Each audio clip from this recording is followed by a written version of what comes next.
Lynn for the Sediment, and apologies, please, Lynn. Thank you, Provost, and good morning, members. Provost Todd. Yeah. Councillor Canning. Councillor Friel. Yes, I'm here, thank you. Councillor McFadden. I'm here, thank you. Councillor McGee. Yeah. Councillor Cowan. Here. Councillor Mackay. Present. Councillor Richardson. Present. Councillor Adams. Councillor Jones. Present one.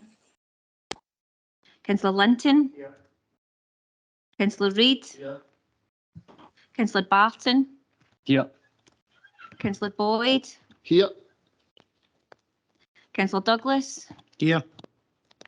Councillor Ingram. Here. Councillor Mabin. Apologies from Councillor Mabin. Councillor Maitland. Here. Councillor Clark. Here. Councillor Cogley. Here. Councillor McGregor. Here, thanks. Councillor Holland. Apologies from Councillor Holland. Deputy Provost Leach. Yeah. Councillor Lennox. Here, thanks. Councillor Simmons. Here. Councillor Crawford. Yeah. Councillor Kyle. Present. Councillor McMahon. Airline, thanks. Councillor Watts. Here. Councillor Filson. Here. Councillor Hogg. Yep, here. And Councillor Stewart. Yep, here. Thank you, Provost. Thanks very much, Lynn. Folks, just for all those online, if you lose volume or you lose the contact from here, please wave your arms. It's the only way we'll know that you can't hear anything, because it's a visual then. So please do that if you lose contact with us, and we'll try and sort it as quickly as possible. Thank you. Can I welcome Daniel Walker? He's sitting up the back. There's Daniel there. Daniel's a trainee law student with us. He's here for a wee period of time from Troon, I believe. Ayr. Well, that's okay. Well, you've redeemed yourself. But well done. So I hope you do really well in your future studies, and welcome to East Ayrshire. I hope you have a great time. Thank you. Members, as we choose a charity now at the start of every new council, I've chosen motor neuron disease. We'll be working closely with the charity over the next few weeks and months to establish how we can support them. MND Scotland is a leading Scottish charity providing care and support. They deliver a number of services for right across the board for people affected by this horrible disease. I'm not going to put a big emphasis on collecting funds. We've told them this. With the current climate, with everybody suffering financially, then I thought we'll have the emphasis on raising awareness. It'll be okay to contribute. And please, if you have any organisations that you speak to and meet on a regular basis, if they offer a donation, please accept that. If you haven't got your own charity, to the Provost charity, and we'll see how we can support them through the future, but we'll come back to you with more info on that. We went along to the East Ayrshire Schools Athletic event. Great to see it back on. Absolutely brilliant. This was the 26th of May, and the winners were Kilmarnock Academy. It's always a great time at the schools, inter-schools event. And from Owen Hat, our very own James, we call him Jamie Burns, on-site services. Jamie was a Falklands War veteran. Jamie was 17 when he served on the Royal Fleet Auxiliary Almeida. Royal Fleet Auxiliary were the equivalent of the military merchant navy, where they supplied the Royal Navy ships with stores and fuel and things. And Jamie was out in the Falklands at 17 years old. So unfortunately, through moving house, he lost his campaign medal.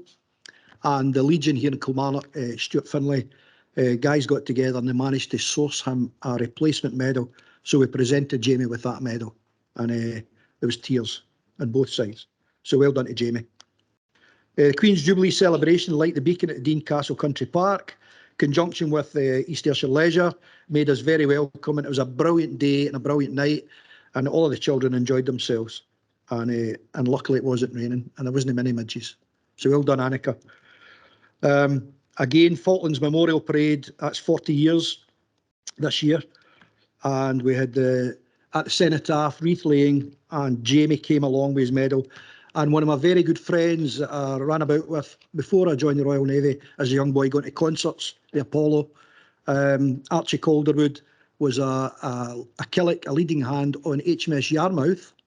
Archie's from Bonneton, and I don't know if you remember, but the Yarmouth went alongside the Sheffield after it got hit, and Archie went on to Sheffield and helped all the injured onto the Yarmouth. So Archie was delighted to be there to that as well. And we went along to West Netherton Bowling Club after it, and there was some cups of tea drank and some tears shed again. So it was lovely to be there.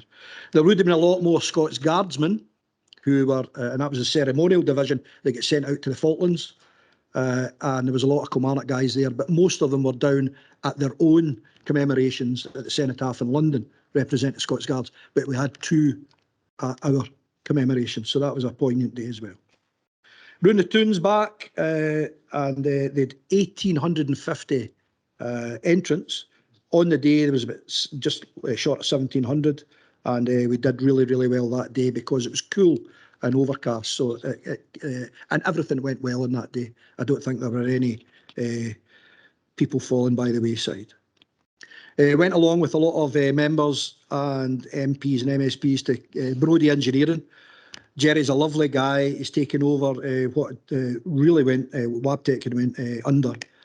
And Jerry and his wife invested heavily into Brodie Engineering, and they're doing a really good job bringing heavy industry back to Kilmarnock and keeping the locomotive engineering going in the town. So good for them. And going along with that, Jerry really supports our armed forces personnel. His father was in the war, and Jerry helps the Legion immensely.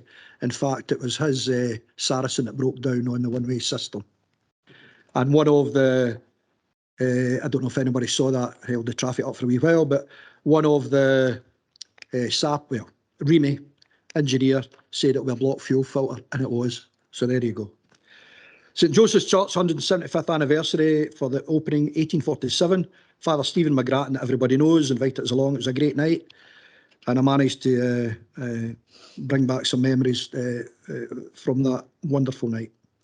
Armed Forces Flag Raising Day, a few of us were there, and it's great to support our armed forces wherever they're serving. Aidan from Kilmarnock Academy led the procession and played the pipes well, and it was great to see our partners, Police, Fire and Rescue and the Lord Lieutenant's Office. Our own Eric Ross was along that day, so it was nice to see Eric. He's looking well. Kirkin Council, I'd like to thank Reverend Jim McNaughton from St Margaret Church, agreeing to host Kirkin Council, and he gave us a fascinating insight into the carillon. The carillon is all these different bells that makes that beautiful sound, and he's invited us back to have a wee look. If anybody would be interested, I'd love to see it. We'll go and have a look at that one. 27th of June, it was the newly refurbished Victoria Bridge, and if nobody's seen it yet, it looks absolutely brilliant. Well done to Kevin and all the team. And the road seems wider for some reason. So well done to them. Annan Hill Primary School received the prestigious UNICEF UK Award, and it's the Silver Rights Respecting School Award. Great achievement. The award recognises putting United Nations Convention of the Rights of the Child at the heart of a school's planning, policies and practice. UNICEF Respecting Schools initiative is aimed at schools across the UK, including those in early years. It works with nearly 5,000 primary schools all over the country, and well done to them for achieving that award. Thank you. I'm going to ask, before I ask Councillor Douglas up, I hope he accepts this award. I'd just like to congratulate Barry on his marriage. 2 marriages in the same month with 3 councillors, my goodness. So well done to... So That was a given, yeah. Well done to Peter and Linda, and I hope they enjoy their honeymoon, and we'll mention them in September when they come back. But well done. And just while we're on that, a big congratulations to our own Jamie Poole, who has just turned a grandfather again. First time, it's a son this time, so good for Jamie, he's delighted. But I would like to ask Barry up. We're going to give you the medal, Barry, but it's not your medal, that's still getting made. So please give it back. But if you would like, kindly come up, and I have something of a personal, but I'll give you that later. So if you would like to come up, Barry.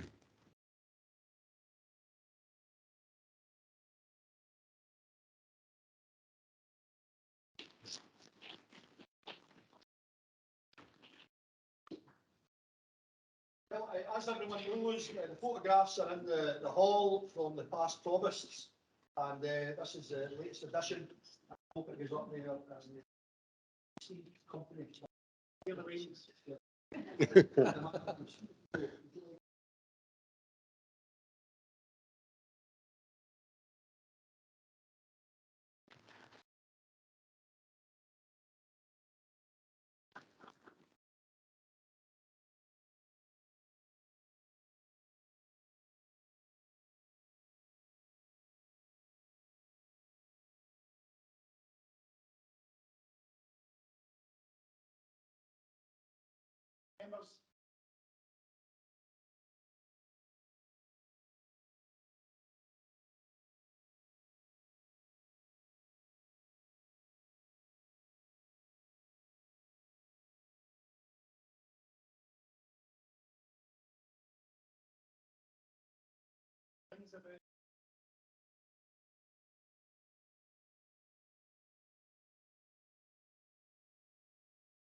So Barry, nice for this one.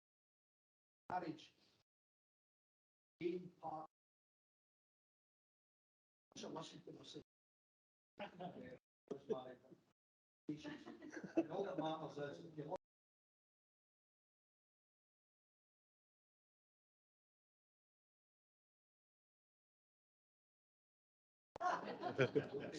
in terms of patience, after 18 years.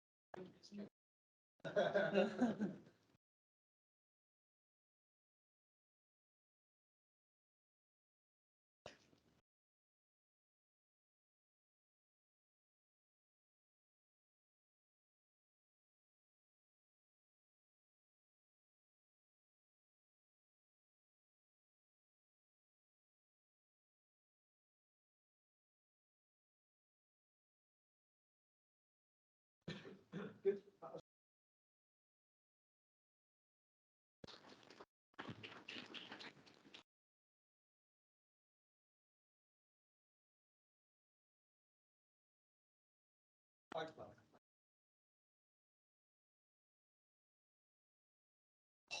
Being able to walk back with no pain, my goodness.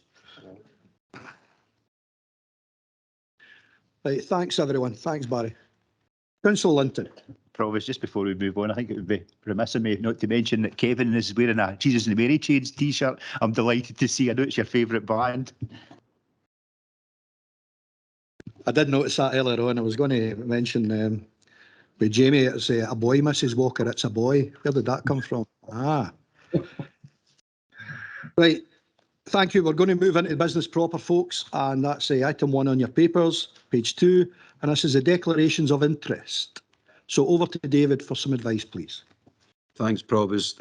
We don't normally expand in this at every meeting, but given it's the first full meeting since the first statutory meeting since the election, and just to assist members, just to confirm first of all that in terms of the revised code of conduct in section 4, the registration of interest, all members have returned their initial statement of interest for registration, so all members are in compliance with the code.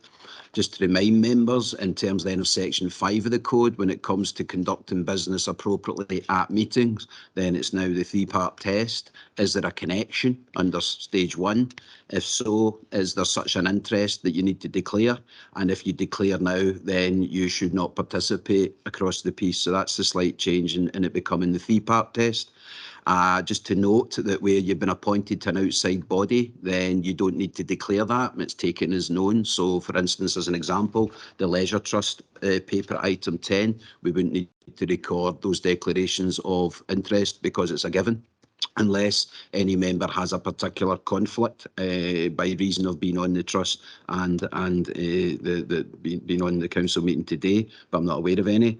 And the only other one just now, Deputy Provost Leach has advised when we get to the appointments to outside bodies part 2, she happens to be a resident on the East Ayrshire Coalfield Landscape Initiative, I think it was. So it's simply to record that as an interest, but under 5.7, and for transparency reasons, to state publicly the connection, but not such an interest as would require to withdraw. It's simply an appointment made by them in Councillor Leach's capacity as a resident. So that's just a working example to be helpful. I don't know if any others against that background have any, but to be fair, having regard to the business on the agenda, there's none that we'd be expecting, but as always, members, you know better your own circumstances than we do. Obviously, Councillor Mackay. Councillor Mackay.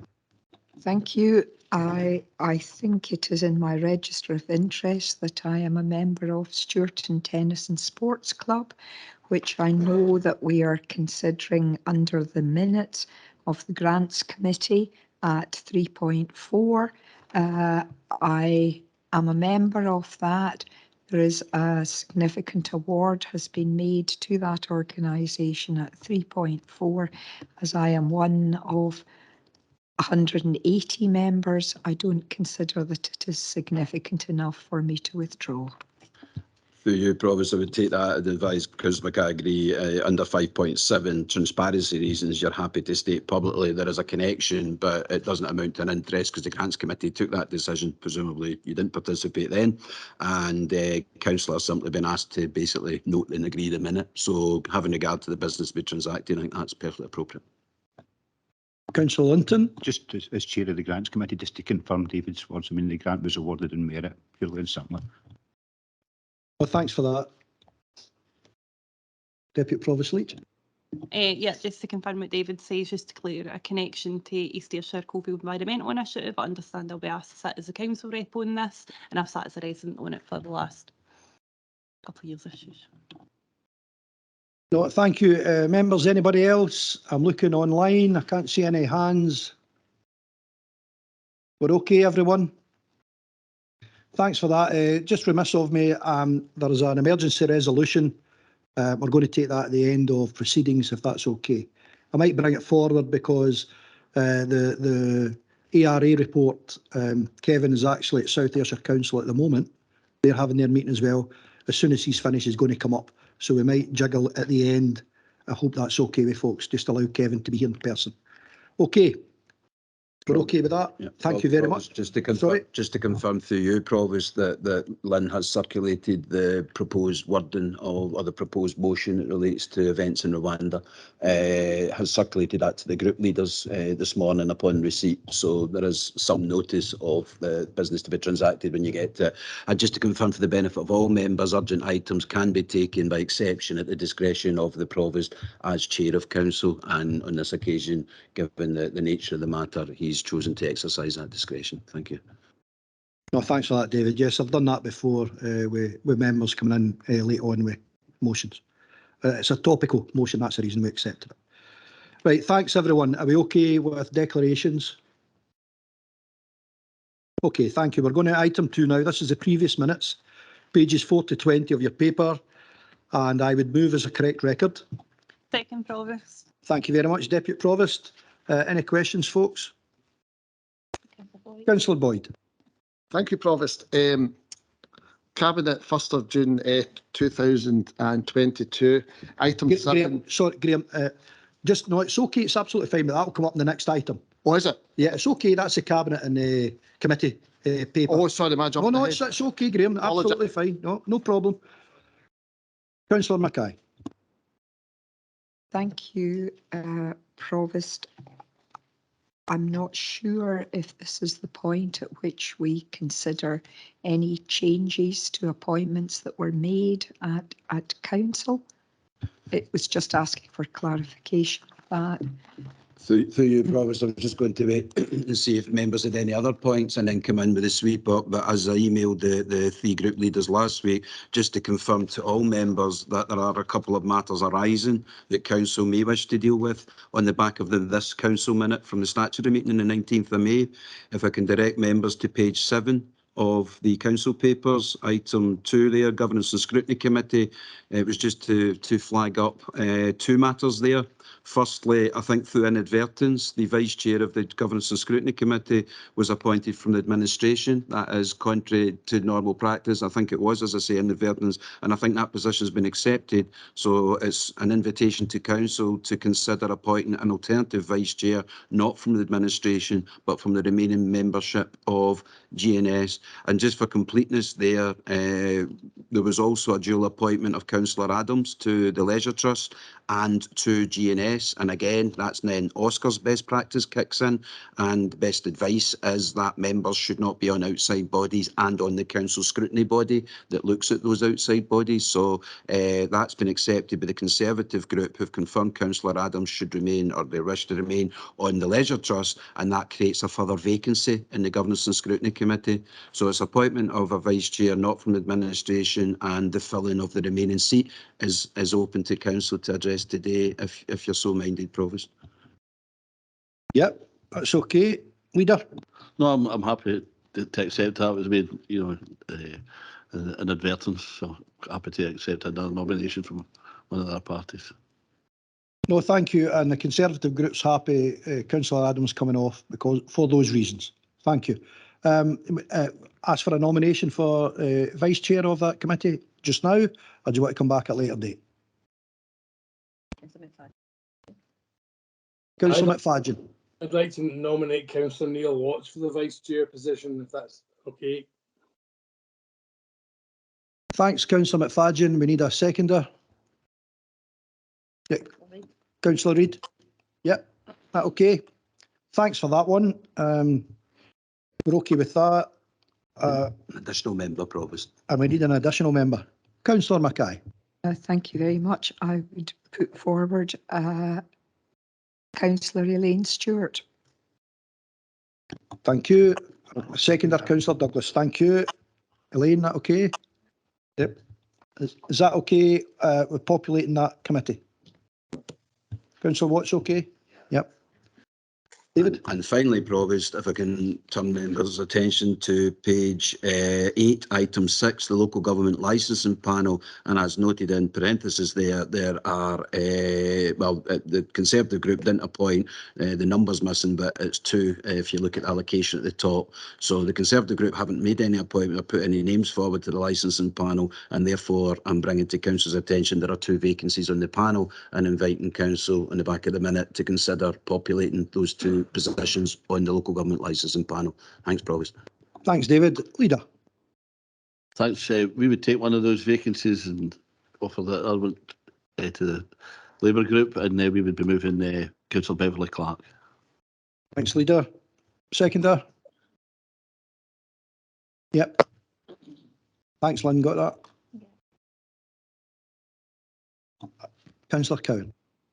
Apologies, relatively new councillor. So I'm just asking for clarification why the Conservative group are not taking up those 2 positions.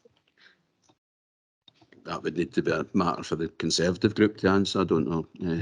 I can only advise that what they've advised officers is they don't intend or didn't want to make appointments to the panel. So that's all I can share.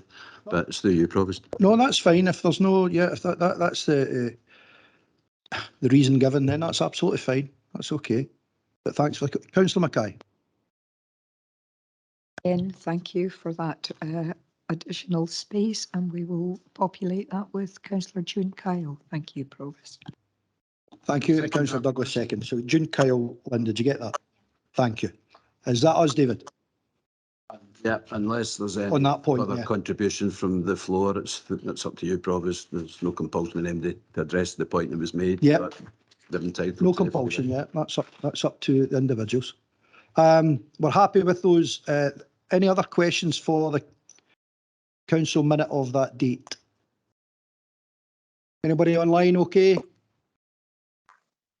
Okay, thank you. We're going to go to the next item, which is the Cabinet and Committee minutes. And I'll ask Councillor Reid to propose this item. Leader. Just to move the minutes of correct record, Provost.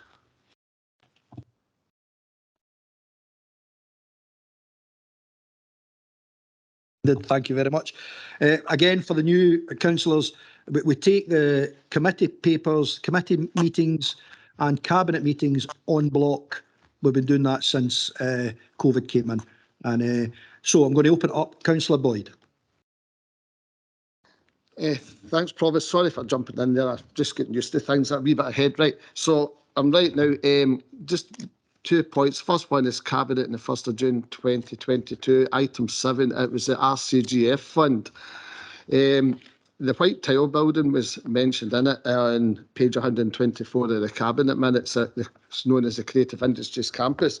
Some members last night received an email of concern from Celebrate Kilmarnock, and it's about movement on the project. You know, East Ayrshire Council's purchased the building, and 1.37 million was awarded from RCGF. The group are concerned that things are not moving as quickly as we'd like for firstly community asset transfer and also appointing a project manager. And what the email states is they're really concerned that the contract in the project has to be in place for the 31st of March next year, which seems a long way away, but there's time slipping. And also they would like to design it themselves from Celebrate Kilmarnock. They're worried they get a council-led design and build, which they highlight in the email will cost more, be lower quality, and possibly slip the timeline. And they really highlight if we don't move in this quickly, we could lose the RCGF money.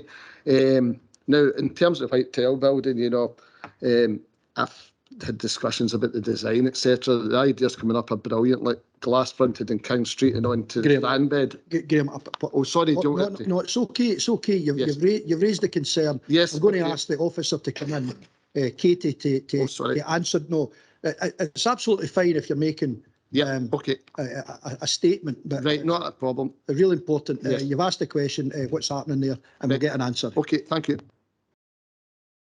Through you, Chair, thanks very much. We're aware of this. I met with officers last night about it as well because we've received similar emails, and there's been an initial assessment of the CAT done, and we're working now to provide feedback to the group in terms of the CAT assessment that takes place, and many of you are aware of that. So it's a multifaceted assessment from a finance, community, sustainability perspective. So we're gathering that information together, and we'll engage back with the group in relation to the CAT because that's the first part of this process, and then thereafter we would engage about the other matters. So I have assurance from officers that over the next 2 to 3 weeks we'll be back in touch with the group to feedback and then to take it from there, and we're happy to keep members briefed on that matter.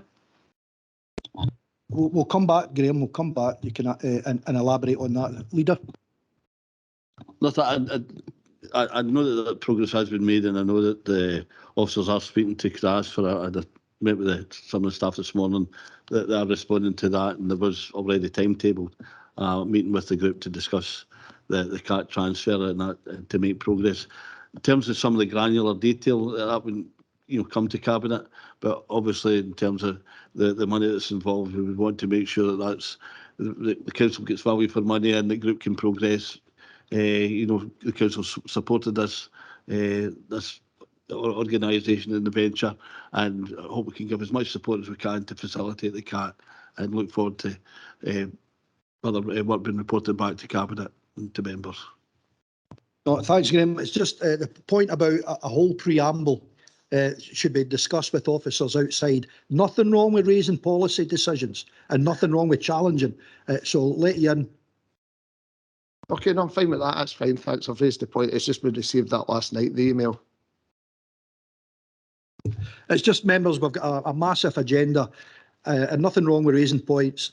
Any specific points, I'll ask that you meet with officers after council or before to clarify those specific points. But if it's matters of policy and you disagree with policy or you've got something to add to the policy, there's nothing wrong with that, and we'll let that in.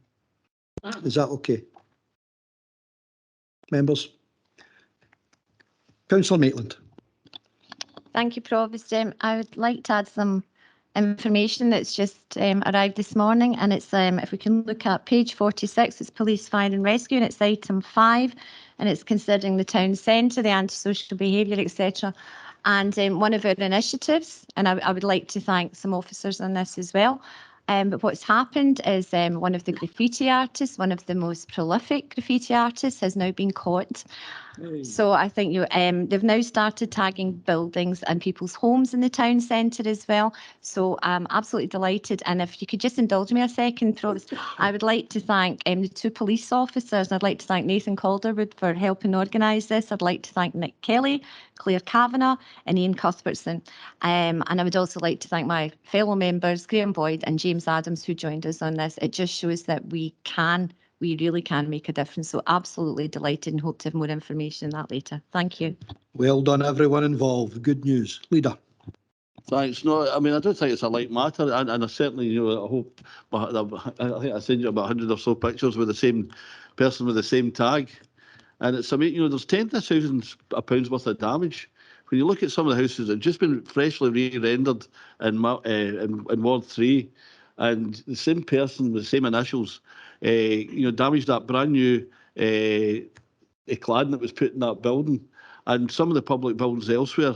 And actually to see some of the residents out there with a scrubbing brush to this one person, and I know there's 1 or 2 that's followed, but I'm really appreciative of the work that you put in, Claire, and been persistent with this to try and get a resolution to this, because it's not a, you know, you hope sometimes dismiss graffiti as an issue. It affects the whole kind of people's impressions of the town, but there's a financial cost to this as well, as we know only too well. And I'm glad that one of the main ringleaders has been caught, and hopefully you can see the error of his ways and maybe involve him some positively in terms of his art. But we'll look to that in the future. No, thank you. Maybe community service, cleaning up all the stuff that was there before. Yeah. Councillor Stewart.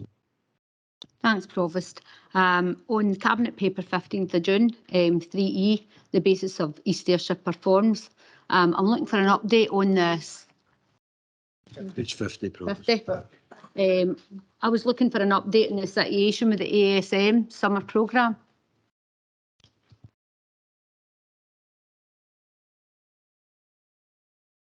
Sorry, over to the Chief Exec. Thanks, Provost. Absolutely, you know, like we see, you know, for the press and after the range of communications, as I know have members' concerns, you know, from parents in respect of, you know, additional support needs and the programme over the summer period. I mean, to explain to members, you know, that we haven't obviously had a full programme in the last 2 years.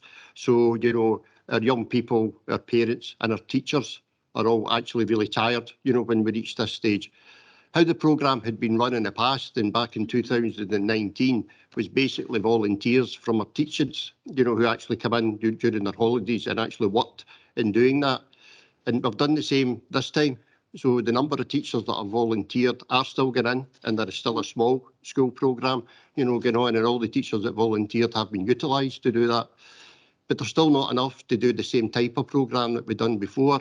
And that's why the additional mitigations have been put in place in terms of more support from vibrant communities, from the Leisure Trust, and where it's not suitable to do them, to actually offer families to commission, you know, things, you know, support them, we'll pay for it, to commission specific things for them on their own.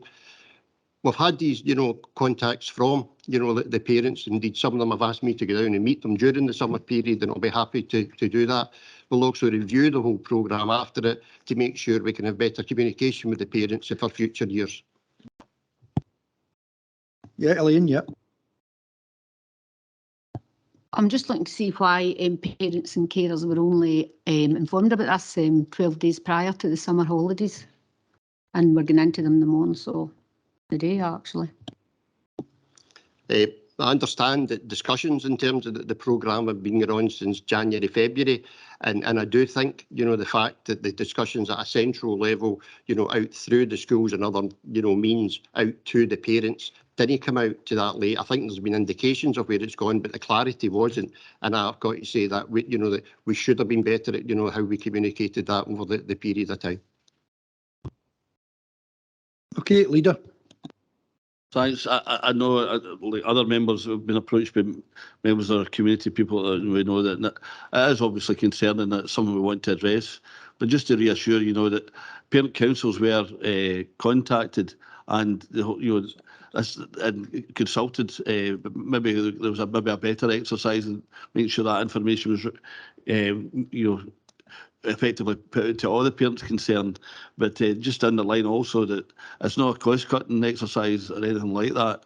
It's just just those issues relating to availability of staff, which were beyond our kind of control. But I think Eddie's right. I mean, some were absolutely really. It's Elaine's right to maybe bring this subject up because it is something we want to address, because we know parents with children with special needs do feel some of these issues that during the summer breaks are really important. It's important we get it right, and we'll be monitoring this situation right across the summer period. And if we can get any further help from vibrant communities, and it's been great to see the reaction we've had from them to bring forward a programme and free tickets to cinema and hopefully to the football and things like that, and we can do to kind of help summer engagement. We'll do what we can, but we'll closely monitor and get back to members on it. Thanks, Leader. Councillor Stewart.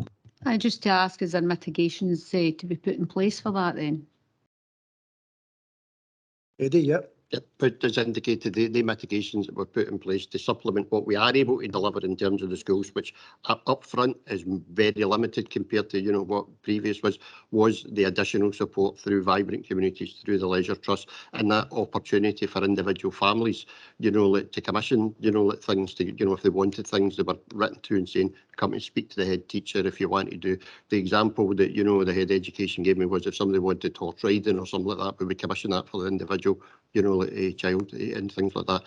It's not the same programme, and I don't think there's any point in us, kid knowing that it is the same programme that we had before. But to supplement what we do have, we've tried to put in the best mitigations we can for this year, and we're happy to look at that, after this and work with, the parents in the schools about how we can do that. There are some individual programmes, with some of the children, with most in need, who will also obviously be supported through some of the social work services over that period of time too, including some of the respite services that are commissioned through social work. So there are a whole range of things, there. I do think, the biggest issue was that endpoint communication, that only actually getting to the parents, although there's communication being going on centrally, the fact that the endpoint communication has been so late, we can see the public reaction from the parents, quite rightly so, in terms of them being uncertain about what's happening to, their young folk over the period. So we'll look at that. Thanks. We'll bring in Linda, please, for some more clarification. Linda.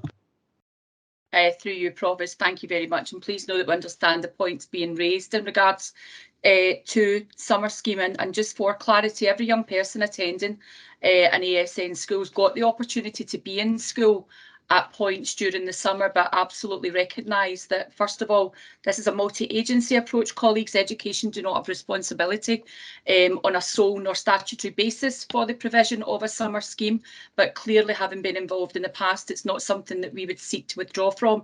If I can also add, the big issue around staff shortage is very much the same as most people in this room and online will be experiencing themselves, and that's actually staff having the first chance to get a holiday in perhaps 2 or 3 years, with many of them actually taking rescheduled holidays. So it's almost been the imperfect storm, if you like, of circumstances where we would normally have more staff available to us and therefore more time in school.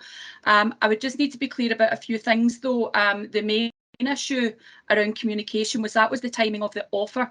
By the time all of the services and in this mix were ourselves in education, so we had the time in school aspect, my colleagues in vibrant communities who've been excellent throughout all of this, and also colleagues in active schools and indeed in the social work service. So by the time all 4 of the organisations all merged, that's when the actual offer came out due to the complexity of that offer, and indeed given how few staff we actually had in each of the special schools.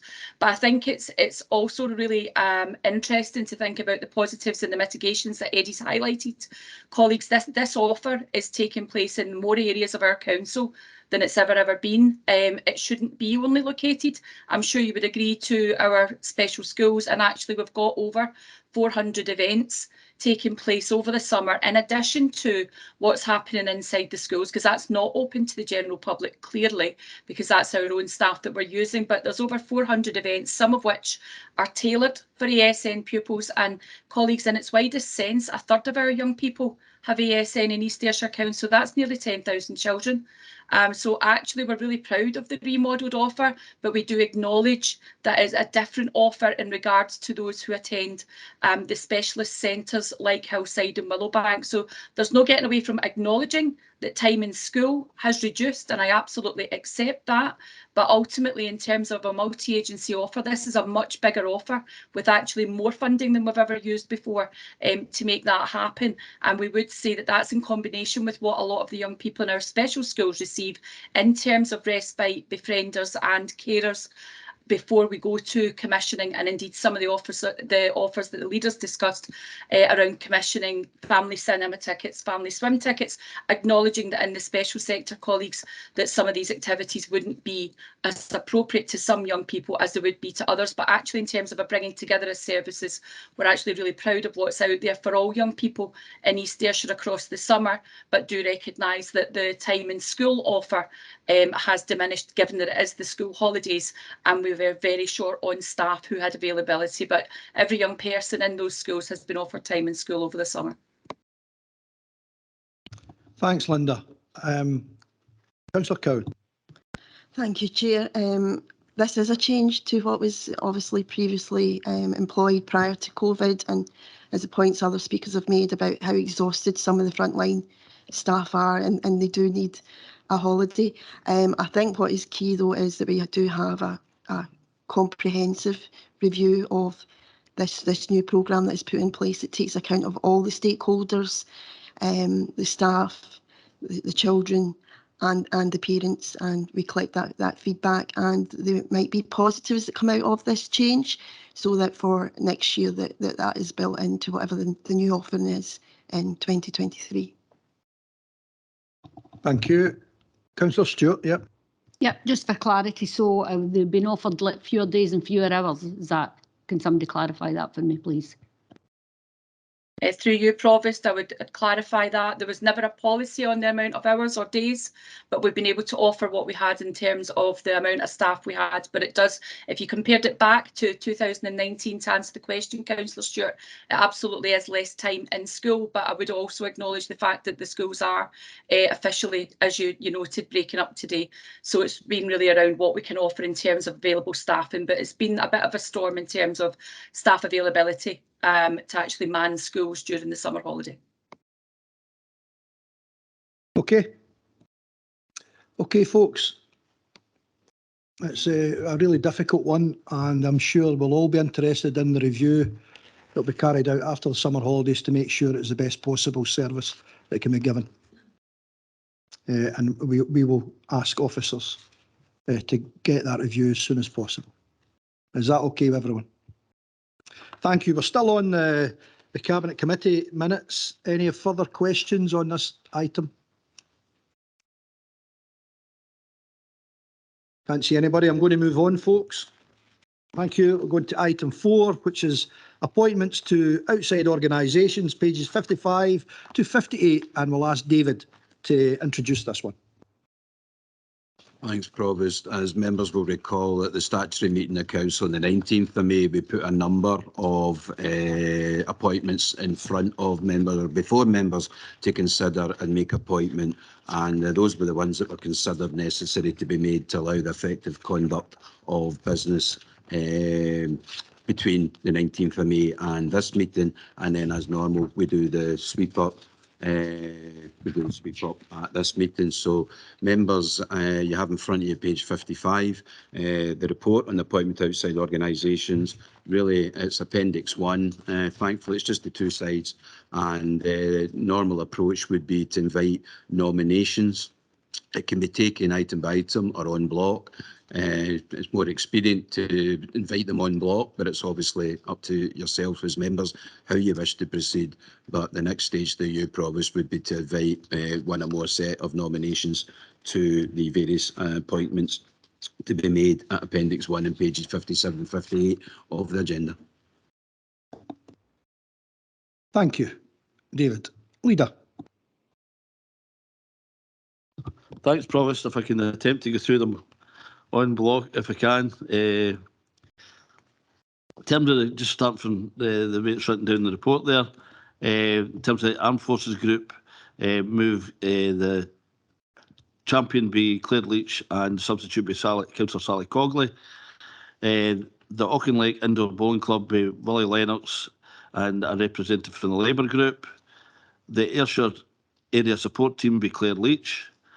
The Ayrshire Community Wealth Building Commission be myself, Jim McMahon and Maureen Mackay. The Coalfield Communities Landscape Partnership be Jim McMahon, Willie Lennox, Drew Filson and the other one from the Labour Group. In terms of the Community Engagement Board at Kilmarnock Football Club, I'm quite sure that didn't meet the whole of last term, but we've just moved for the status quo for just now, but get clarification. If David can get clarification, if that's still in existence, I don't think it is, but if we can get clarification. But in the meantime, just move the status quo. In terms of the corporate trust, you've got the Provost and the remaining wards would move 4, 2, 1 and 1. So that would be from our group, Elaine Cowan, Beverly Clark, Willie Lennox and Ian Linton, 2 from the Labour Group and 1 from the Conservative and 1 from the Independents. I've got Sally's name down there, but you can correct me if I'm wrong later on. But if you can maybe have a wee discussion about that maybe later, but do that just now. In terms of the Cunningham Housing Association, Stephen Canning. The one member from the Open Cast Coal Extraction area, Claire Leach. The East Ayrshire Fair Trade Group, Ellen Friel. The Local Licensing Forum, Drew Filson. The East Ayrshire Youth Network, Graham Barton, Elaine Stewart and Alison Simmons. Okay, and the Galloway and Southern Ayrshire Biosphere Partnership Board, Drew Filson. The Galston Regeneration Partnership Executive, so 3 members from the Irvine Valley. IEASY from myself. Industrial Communities Alliance, Jim McMahon and 1 from the Labour Group. The Kilmarnock Town Centre Partnership Board, Claire Maitland, myself, 1 from the Labour Group and Graham Barton. The Lowland, sorry, Graham, there's too many GBs here. Graham Boyd, sorry. There's too many S, there's two SCs and 2 GBs, it's quite confusing. But so it's Claire Maitland, myself and Graham Boyd. So the Lowland Reserve Forces and Cadets, Jim Todd, Mayor Bequest, the Irvine Valley members, the 9cc group with Jim McMahon, Drew Filson and Linda Holland. The Prestwick Airport Consultative Committee, John McGee with substitute David Richardson. The Road Safety West of Scotland by Neil Ingram and 1 from the Labour Group. Bessie Roxburgh bequest is 3 members from Ward 6.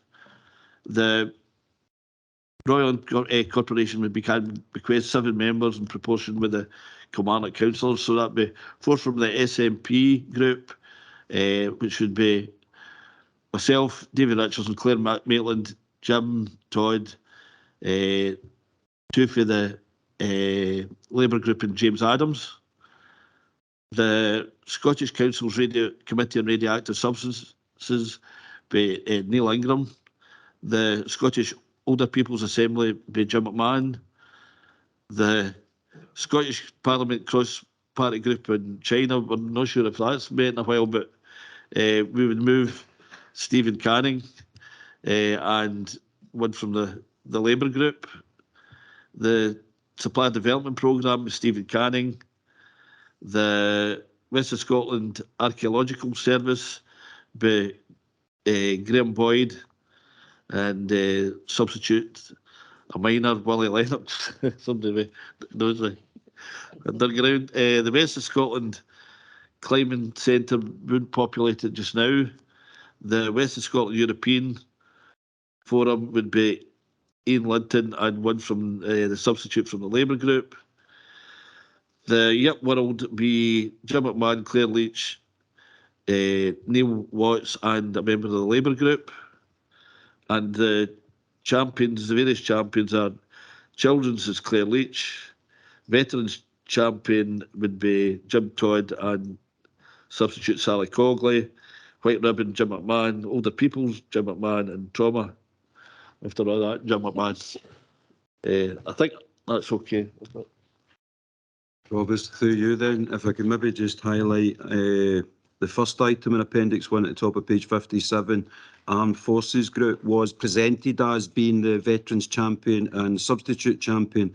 At that point, it was Councillors Leach and Cogley that were moved, but you moved Councillor Todd against Lowland Reserves, Jim Todd, the Provost, as Veterans Champion, and then at the end we have it's Jim Todd and Sally Cogley as the Veterans Champion and Substitute, so there is a duplication there. Apologies, just to invite clarification. It's Jim and Sally as substitute. And the only other one, apologies through you, Provost, was I was aware, obviously we are involved in the 9cc group. We have a meeting as officers with them tomorrow to look at how we progress the administrative support. We're looking to put in place through a service level agreement with them. But aside from that, my understanding was, I know the appointments were made, but I think from prior discussion, there was an aspiration, and I'm just looking for confirmation whether it's still the case, that within the Labour group, there was an ask or an aspiration that it be Councillor Holland, but whom failing as a substitute, Councillor Stewart. I don't know if that offers on. I know they have stipulated one member from each ward, but I think they are aware of that, and it didn't cause them any difficulty. So although it didn't, the ask wasn't for substitutes, I'm just conscious that one group have sought to put forward a substitute. 9cc are okay with that, and therefore it was just to flag up, admittedly belatedly, apologies, that if the other two also wish to accommodate themselves with substitutes, we would have a consistency of approach, but there's no obligation. It's just an extra one to make sure that that particular group is always fully attended. Thanks, David. Councillor McMahon. Thanks, Provost. As a representative for the council and not been able to make meetings in the past, we have in Ward 8 appointed a substitute in my behalf. So I'm okay now. Need to come through council though for authority. So if we want to give names later, if council agrees just now to other subs for those members, yeah, we can get the names later. Just for clarification, would, like for instance, Jim's there and represent Ward 8 and the SNP, so would his would it be a party substitute and one substitute? We have at the moment Councillors McMahon, Councillor Holland and Councillor Filson. So the proposal came from the Labour group. If Councillor Holland can't make it, can Councillor Stewart substitute? And everyone seemed happy with that. If you want to appoint a substitute for Councillor McMahon, the one that gets a bit tricky then is obviously for Councillor Filson, a substitute for him, because we have no other independents down there. So. Yeah, Drew. Yeah. Thanks, Provost. The way it works is if I can't make the meetings, either Elaine or Jennifer can take my place. It's a ward thing, no a political thing here. We're only there as advisory. We can't take any decisions. No, thanks for that. Thanks for that advice. Thank you. So maybe then the council's happy to appoint two subs on the basis that 3 reps with 2 subs should always be more than sufficient. If members are happy with that, it was just to give the option. Members understand what David's proposing here? Yep. We okay with that? So we've got the three members, it's Councillor McMahon, Councillor Filson and Councillor Holland, and the two name substitutes would be Elaine Stewart and a further name to come from the SNP group.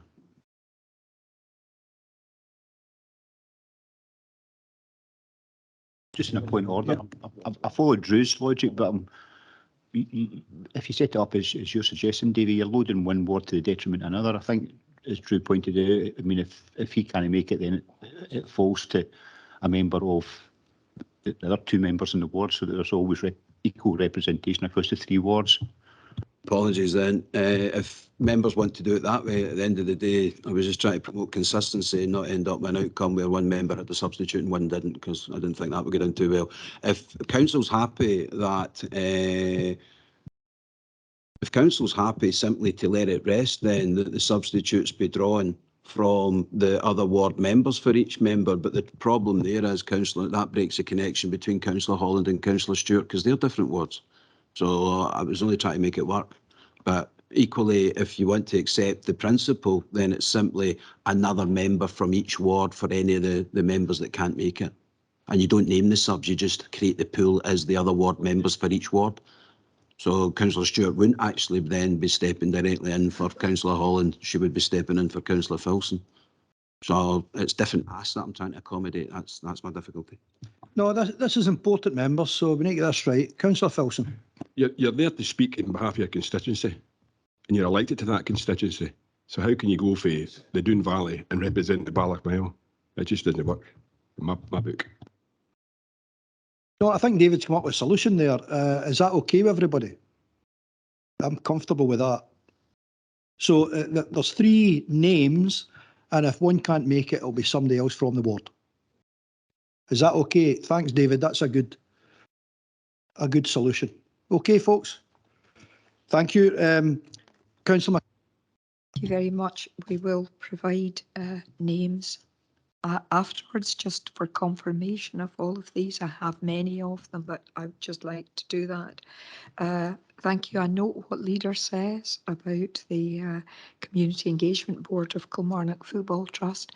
I think this chamber over many years is sick to death listening with my views in relation to football in general terms. At the end of the day, I have very much appreciated the time, considerable time that I have in the past had on the Community Engagement Board of Kilmarnock Football Club, and I very much welcome the work that they have done and have continued to do over this previous 5 years. I cannot in good conscience take up the offer that I know has come to me at some point in the past, and the incredible honour when I have actually stood with nuts in the centre circle in the past. I don't think, given my views, that that's an appropriate place for me to be, and you know, I would not like fans to be squealing from the stands in relation to that. Although I have executed it in good grace. So on that one, if this is an appointment that is to be made, I am happy to make that and put that place as to somebody that I know will execute that one exceedingly well, and that would be Councillor James Adams. Okay. And you're going to populate the other ones later on? Yep. Okay, Councillor Adams. Yep. So that's on the Kilmarnock Engagement Board. Any further points on outside bodies? We're okay. Move on to the next item. This is item 5, Councillors' Remuneration, Salary Allowances and Expenses. It's David again. Thanks. Provost. This paper comes before council just about every 5 years, unless there's any other requirement to make any changes following the election of members and then the appointment of members to various positions of responsibility within the council. What we do each time is Joe and finance colleagues helpfully set it out in the form of an APB. So what council's actually been asked to approve today is the detailed content of APB 16B at Appendix 1. Just to take the opportunity, not so much for members, but for any other general public interest, there was an inquiry around this, that the council doesn't have a completely free hand when it comes to setting salaries, allowances, etc. There are regulations, as there always are, and you can see them at page 64, and there's a fair few in the list. What is set for us is there will be a leader with a senior responsibility allowance, and there will be a provost, and the value of those are set against us. And at paragraph 4, it's confirmed East Ayrshire is designated as a Band B council. So the values then flow from being a Band B council for the leader and the provost, and then there's a formula by which the value of the pot for Band B councils, I'm trying to watch my language here, the value of the maximum pot of allowances that can then be awarded to other senior councillors is then prescribed by that formula. And then the maximum number of senior allowances, including leader and provost, and they're prescribed. So you've got 12 others, that's 14 in total. And taking all of that information, taking the appointments made by council itself on the 19th of May and set out in the minute, then the output of all of that is contained primarily in relation to allowances in page 66 of the table, on page 66 at paragraph 10. And you can see there, and this is all a matter of public record, given open and transparent governance, you have the leader, the provost, and the deputy provost, and all the other allowances that is proposed following on from previous decisions be paid, and they would be this year's value to 31st March 2023, and then it's again by regulation, any uplift is determined by central government rather than by individual councils. This document also sets out arrangements for and processes for any other allowances and reimbursement of expenses, noting it's been quite some time, I think, since council sent any member or indeed officer, quite rightly, given best value overseas, but provision is made for it just in case. It doesn't mean it's encouraged. So other than that, the forms are there as well. So we're presenting this to council for formal approval because this is a working document that will reflect how we operate over the next 5 years, taking account of the appointments made, the election results and appointment made at the statutory council. So if members are so happy, it would be to approve the scheme at recommendation 1, just to say that it makes sense to make provision. Members will understand that the particular duties of the provost office can be it can be more demanding, etc., etc. It's not just about time and travel in terms of impact on dress, etc. So there is a modest allowance allowed. It's maybe not for me to say, but I'll say it anyway. I don't believe the current provost actually makes much use of that, but it's there just in case, and that seems reasonable to make that allowance as well. That's in line with previous years. It's always been set at that level. So those are the matters council have been asked to agree today, provost. Should there be obviously any questions of that, I'd be happy to try and answer them, but if there's any hard ones around the money, that will be Joe. Yep, Councillor Douglas. Thank you, Provost. On page 66, paragraph 8, car leasing. It's maybe one Amanda can assist with if she's here. I've previously been advised members cannot join. So is this a change? I've got that in writing that we couldn't join. So if it's a change, I think it's certainly welcomed. And I just wanted to get some clarification on that, please, if possible. No, thanks, Barry. Amanda's online, I believe. Amanda? Yep, thanks, Provost. Yes, it is a change. We have to change our provider for our car leasing, and also the fact that it's the start of a new term, which is 5 years, and most of the leases are for 3 years. It's well within that capacity time. So yes, it has changed. Thanks, Amanda. Barry? Good news, no, thank you, Amanda. Thank you, Provost. Good. Members, any further questions? Just say that myself and Barry, I don't think we took advantage of being men. We didn't take advantage of the need to buy clothing. Aye. And with the greatest respect to our female colleagues, the pressures that get put under by dress is totally unreasonable, and I can understand where it might be needed in a female provost role. But I will not be taking advantage of that. Neither was Barry. Yeah. Right, thank you very much, David. We're okay, folks? Yeah. Thank you. I'm going to move on to the next item. I'm going to, if it's okay with folks, for the right reason, I think we should maybe, if things are going okay, we'll still take a break at 12, just a 20-minute break to give folks some comfort, if that's okay. Okay, so we're at item 6. This is the update of the scheme of delegation administration. David again. Thanks.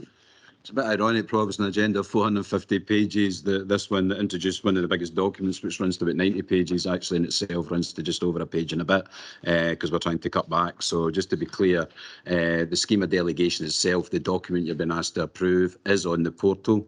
As you'll know, it's an evolving or a live document, because every time Council makes a decision that has an impact in the scheme of deals, then it needs to be changed, but we don't reprint it every time. We sweep it up and reprint it round about the June time each year. So you'll just need to take my word for it that the current scheme of delegation administration does take full account of all previous decisions made by Council, Cabinet and committees that have a bearing on the scheme of deals since June 2017. In particular, the review of the management structure that was approved by Council, God, is that a year already, 24th of June last year, and the consequences and implications flowing from that. And then the decisions obviously taken as recently as the Statutory Council meeting on the 19th of May. So our suite of governance documents are Council standing orders, financial regs and standing orders relating to contracts, the scheme of delegation administration, because all powers fall to Council, and it's then, as members know from the induction session, it's Council that allocates or delegates the powers and the ability to discharge functions and exercise powers further down within the organisation, and that's what that does. And obviously, as always, and I know members are sleeping with these under their pillow, is the revised code of conduct and the guidance. So this is part of that suite of governance documents that you've been asked to approve today. And as I say, it's only not here because we didn't want to increase the size of the agenda further. But if there are any questions in the scheme of deals, I'd be happy to answer them, Provost. Thank you, David. Folks, scheme of delegation, administration, we're okay with that paper? A lot of reading. Thank you, folks. Thanks, David. We're going to item 7, annual accounts, and that's over to Joe. Thank you, Provost. Members, there is a legal requirement for the Council to submit its annual accounts to the Controller of Audit by the end of June each year. The draft accounts are presented to the Council today for approval and thereafter for submission to the Controller of Audit. The accounts have also been advertised for public inspection, and that public inspection period will run from the 1st of July through to the 21st of July. It's accepted that understanding the accounts can be fairly daunting, and we have been working on how they can be made easier to understand. Julie Jameson and her team have made further enhancements to this year's accounts and delivered a document that meets the stringent requirements of the Accounting Code of Practice, while presenting the messages in a way that is understandable. The management commentary runs from page 4 to page 23, and this part of the accounts is designed to explain the numbers and to put some context around how we have used the resources available over the last year. It's an important part of the accounts because it tells the financial story of the last year, and more importantly, it projects information forward into later years, so that the readers of the accounts have a wider understanding of the Council's finances and its plans for the years ahead. It's a part of our accounts that confirms our priorities, it highlights some of our achievements, and summarises how our revenue and capital allocations have been used. It confirms that the Council remains in a healthy financial position with a strong balance sheet, and acknowledges that this is the result of hard work by past and present members and strong financial management by budget holders in every service. It does also set out the financial challenges that lie ahead of us, and that these will likely be severe and sustained, given that pressures around inflation and interest rates, once viewed as being dormant, are now growing, and in respect of interest rates, are reaching levels that are, inflation rates rather, are reaching levels that have not been seen for decades. The accounts note, however, that the financial strategy that will steer the council through to 2027 and set out the scale of the financial challenges and the actions to meet these will be presented to council following recess. The accounts also note that the council monitors and controls its spending by means of its East Ayrshire Performance Report, which is considered by both Cabinet and reviewed by Governance and Scrutiny Committee. And the structure of that report is tailored around how the council operates, while the format of the accounts before you today is largely governed by national and international guidance and conventions. The diagram in page 12 mirrors the figures in East Ayrshire Performance Report. The year-end East Ayrshire Performance Report were considered earlier this month, and this showed that all services portfolios entered the year in an underspend position, taking account of the non-recurring nature of COVID grants received during the year. It notes that the uncommitted reserves for March were £9.2 million, that £400,000 had been added back to our renewal and repairs fund, and that £1.244 million of an underspend in debt charges has been used and passed to the capital fund to meet future debt costs. The expectation of the Accounting Code of Practice, and indeed the most recent report from our external auditors, are that this year's local government annual account should make specific mention to climate change ambitions and the work that is planned to be undertaken now and in the years ahead. This information is contained on pages 19 and 20, with this work also linked to our capital programme plans included in the accounts. So, members, the council remains in a strong and financial positive position, which will be essential to tackle the challenges that are coming towards us in the future years. Looking forward, the council does face a significant threat that will test our financial discipline. There is no doubt that funding for services will reduce in real term over the life of this council, and it will be important to make sure that we are spending what we have in the most productive way possible. But there is reassuring evidence that we are well placed to do this. The recent audit report from Deloitte, presented to Governance and Scrutiny earlier this month, highlighted East Ayrshire as a council that continually demonstrates strong financial management, a council that has strong sound governance arrangements embedded across our service, and is a place where best value is evidenced in our plans, our decisions and in our expenditure, and that these important factors will be real assets in the year ahead. Provost, I'm happy to answer any questions, but I know that colleagues have already taken good members through their accounts in detail. Thanks very much, Joe. Councillor Linton.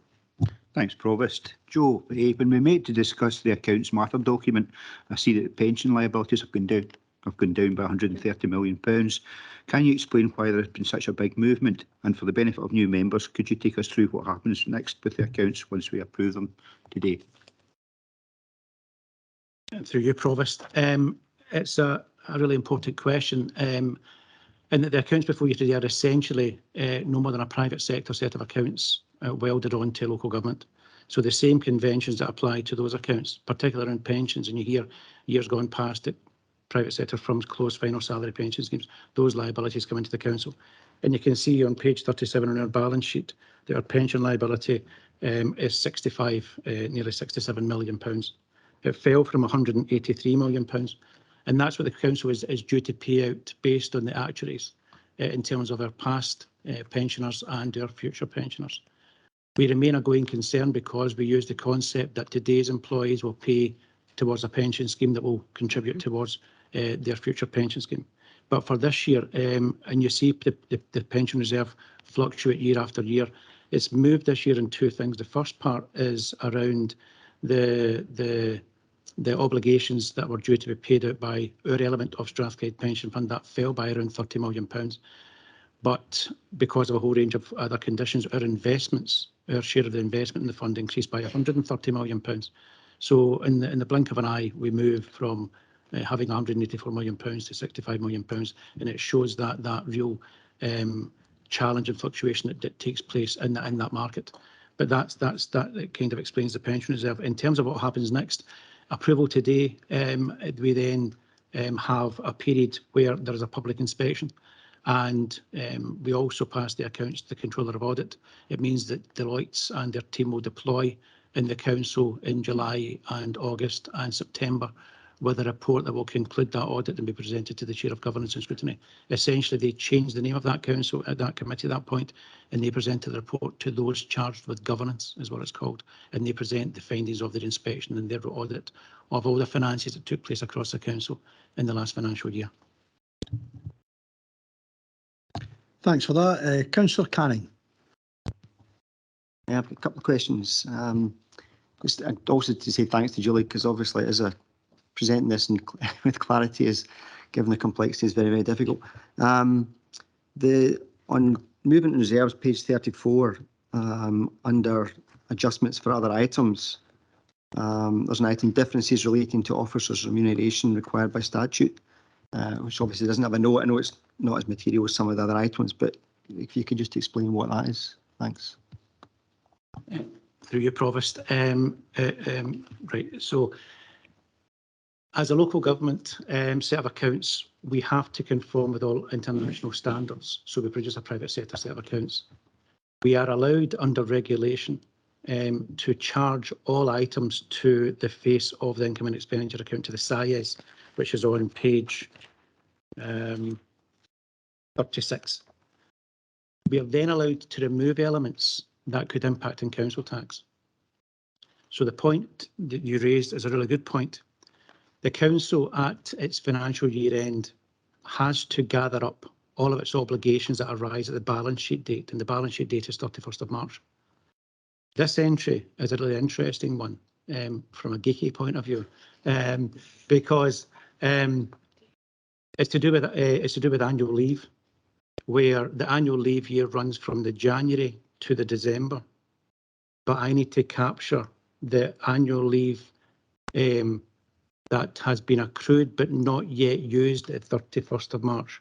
So in a year when, for example, to make it easy, the annual leave entitlement was 24 days a year, then at the 31st of January, I would hope everyone's taken 6 days annual leave. If they haven't, then I need to put a financial amount onto that as an obligation and put it in here. The bit that makes this one even more interesting from an even geekier point of view is that this part belongs, what fluctuates this is the Easter school holidays. This is mostly teachers. And it's when Easter falls and when the Easter break falls is when this provision fluctuates. It's a cost that shows against the income and expenditure, but because it's a notional cost, so to speak, we're allowed to take it back out of the accounts through the MUR, so that it doesn't impact on council tax. I hope that is kind of helpful in terms of explaining it. Thanks for that. The second one is on, obviously it's the management commentary, but you know, the 57 million deficit over the next 5 years obviously takes account of inflation. I just wonder if you could explain, I mean, is there a level set by prescription or statute, or are there judgment calls in that? And then finally, I think that was set earlier in the year, and obviously by the time the accounts are sent out or audited in September, that may have changed. Would there be an update in the management commentary, or how would that be captured for a wider audience? So the £57 million, I would wish it was prescribed, but sadly it's not, and we go searching and modelling for what that would be. It's always a tricky thing to try and work out, because you're essentially trying to bet on what's going to happen in years to come, and either in terms of inflation going up or down. We're guided by what we know at that point, and things are getting better now. When the pandemic hit, all the sort of forecasts, OBR, Scottish Fiscal Commission, just fell away. But those are now coming back. And so the £57 million is based on a mix of what the assumptions contained within the most recent OBR projections are for inflation, and also from the Scottish Fiscal Commission. So it will change. And I mentioned in that my introduction around the financial strategy that I'll present after recess. And, you know, we're already seeing that those OBR projections are out of kilter now.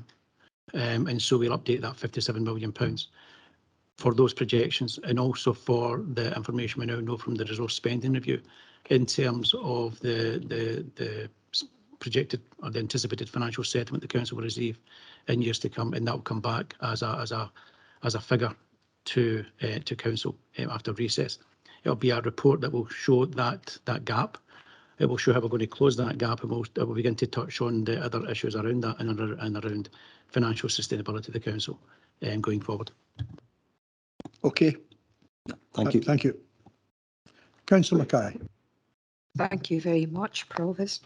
Joe, on page 5, where it talks about East Ayrshire and describes councillors, I think we've already had some discussion on this, that the position presented is actually post-election, and I think we have agreed that that requires to have a footnote to it and a modification put in it to actually present what the makeup of the council was in relation to the accounting period. That's the first point. Thank you. Through you, Provost. Yes, it's a quirk of these set of accounts, in that we have had a material change to the composition, and so this shows the post-election quantum, and we'll change that and put a footnote in, and we can do that before the accounts are actually publicised by the end of this month. Oh, sorry, I'm a wee bit at a loss. This is where we are now. So the accounts actually are the group accounts for the year ended to the 31st of March 2022, and in that sense those two statements don't actually tie up with each other, and that then becomes a material issue when you then look at the reporting on the back, which actually starts talking about members' remunerations and actually gives lists of names in relation to that.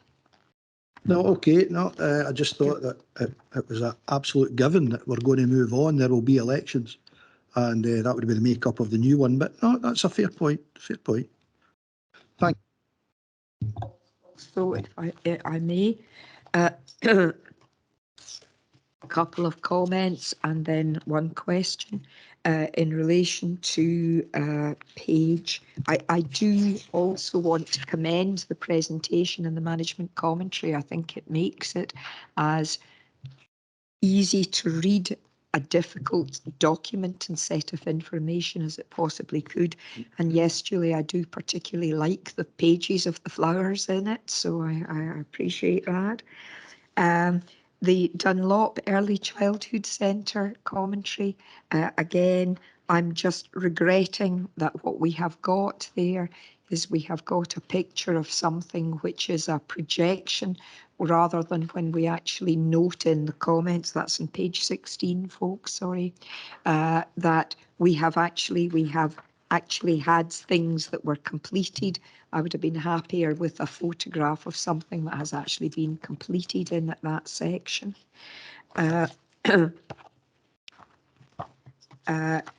Equally, folks, I hear what Joe presented to us in terms of what we have to go forward and do. I am not, in my reading of it on page 19, hearing that core, which is presented to us, is our flagship response to climate change. I don't read in the commentary on that as that is something that is still to come. And I would be more comfortable with it if there was an insertion which indicated that we are at the earliest stages of the development of core.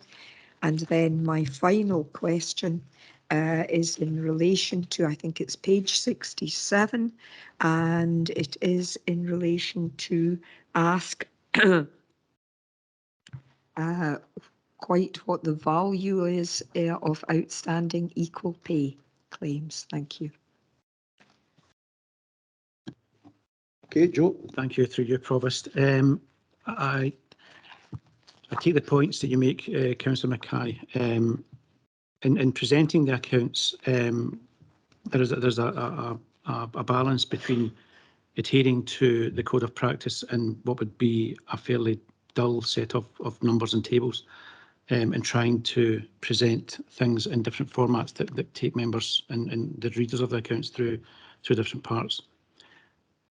You make the point, and you made a good point earlier around post and pre-election. What the account tries to do is capture what happened in that financial year, but we're also obliged to show what's happening in the future years, particularly around capital, where there's a note in the accounts about capital commitments. So those where you have taken forward a range of projects or have plans to do so. And again, it feeds into that and supports that idea of going concern and the like. But I take the points you make in terms of the Dunlop and in page 19 of the core. In terms of equal pay, this with your approval, Provost, and with members' approvals, we have the figure for that for equal pay, and the figure that we have set aside under accounting terms and under accounting standard IS 37, which relates to provisions. Organisations or entities are afforded the opportunity to not fully disclose information that could prejudice future cases or future matters.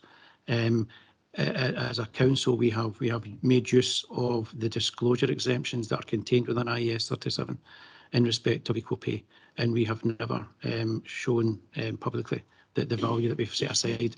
So with your approval and with Councillor Mackay's approval, I will circulate that to all that value of the equal pay provision to all members after this meeting. That's okay. Yep. Thanks, Councillor Mackay. Folks, any further questions? We're okay. Thanks, Joe. We're going to item 8 now, folks. And it's an annual report of the Chief Social Work Officer. Over to you, Marion.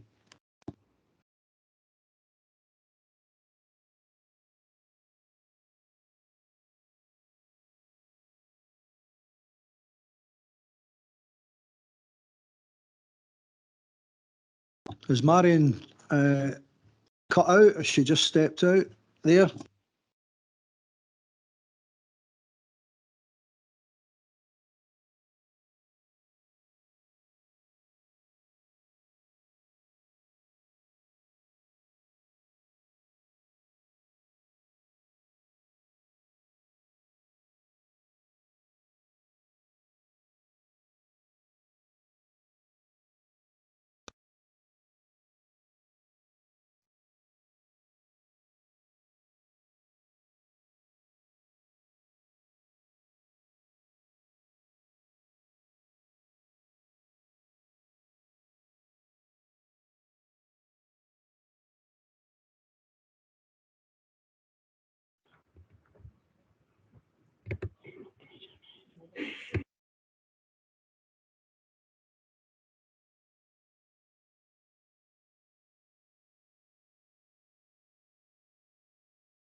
Folks, Marion's got a presentation to put up, so there'll be some present. Everybody should be able to see that. Can everybody see that okay? Those folks online, can you see it? Yep, great. Thank you very much. Over to you, Marion.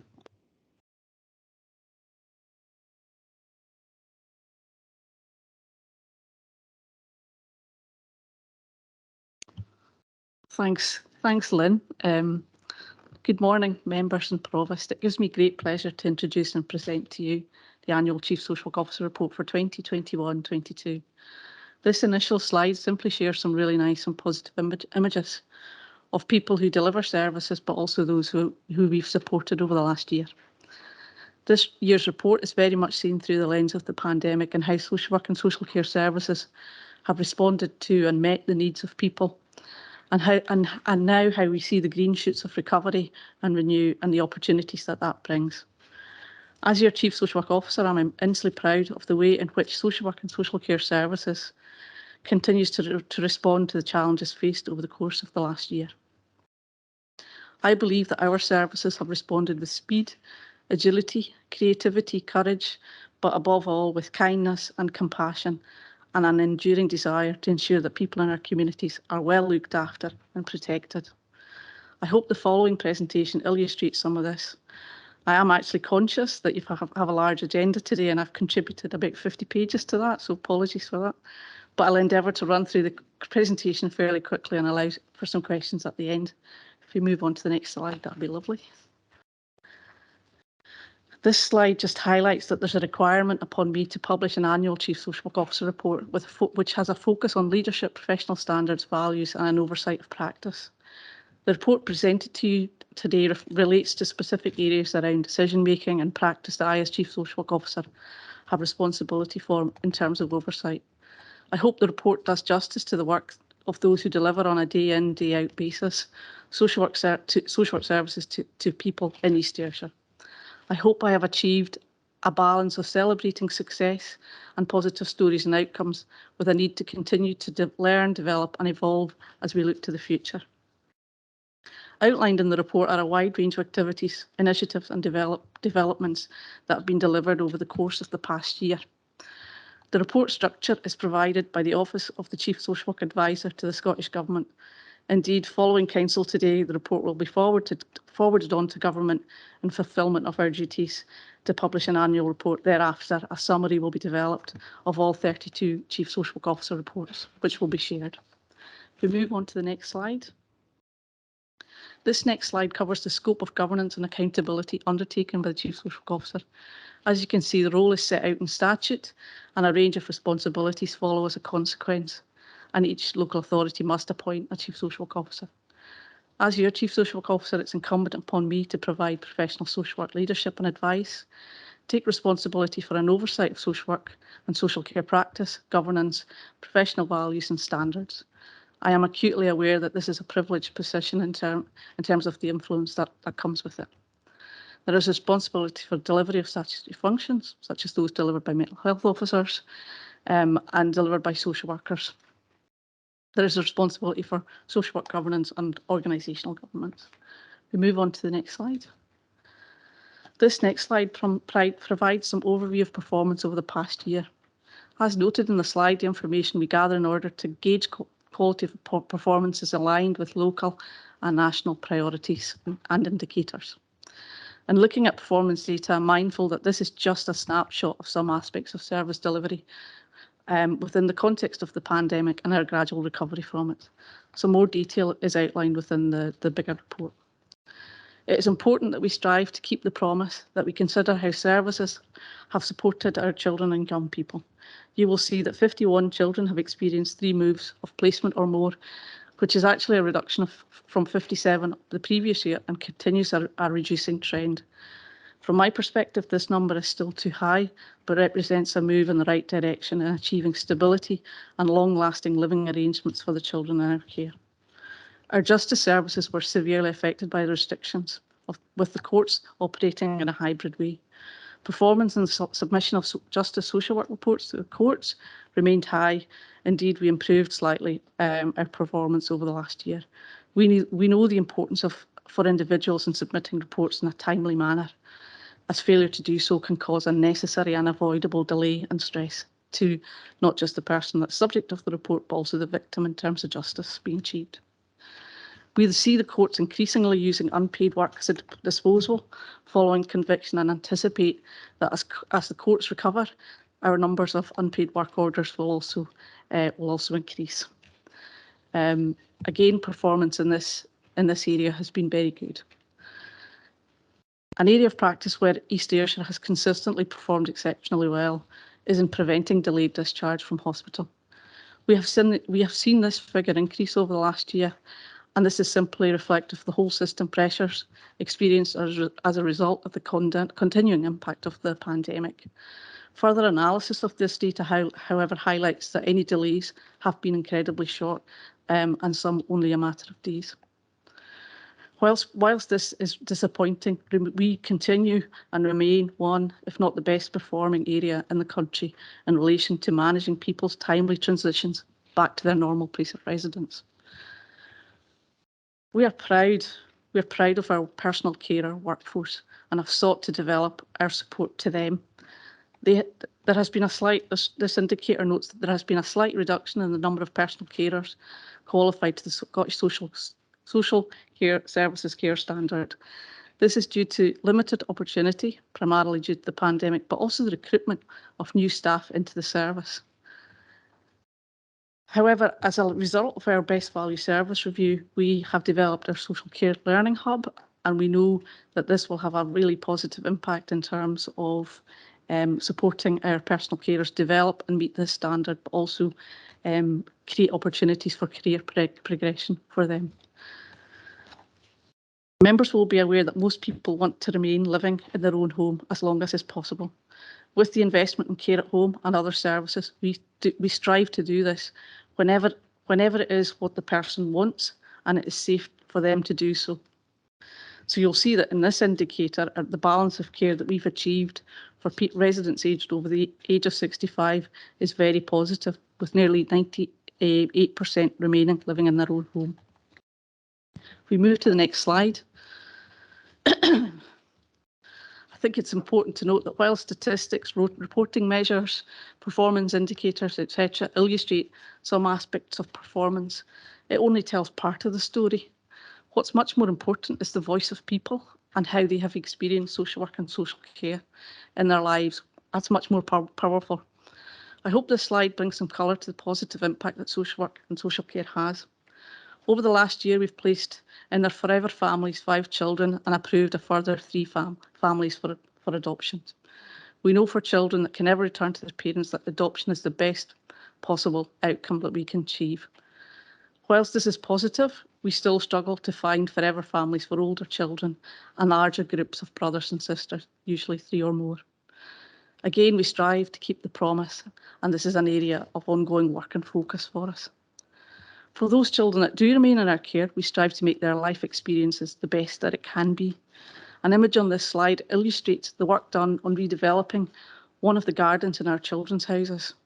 The children and young people were actively, and I dare I say it very vocally, involved in the design of the gardens.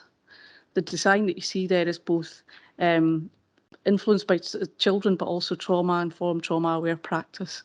And as such, it's seen to be therapeutic and calming. I know for many of us, our gardens are our sanctuary, and I think it's the same for our children.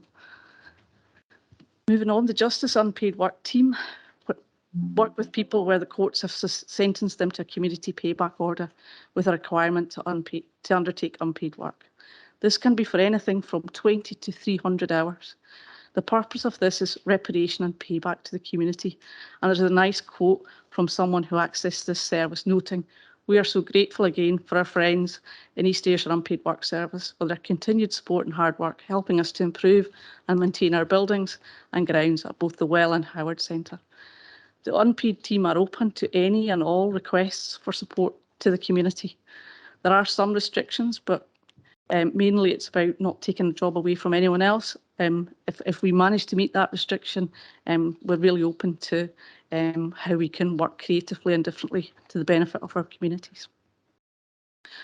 Finally, we've got Anthony's story and how self-directed support and the approach we adopted impacted positively on him. He was placed at the centre, and you can see in the picture on, I think it's page 19, how that's positively impacted on his well-being and also his hope for the future in terms of meeting his ambitions and desires. So if we move on to slide 6. There's a continued focus here on service quality and performance. And every year I've done this report, I've focused in on the financial inclusion team.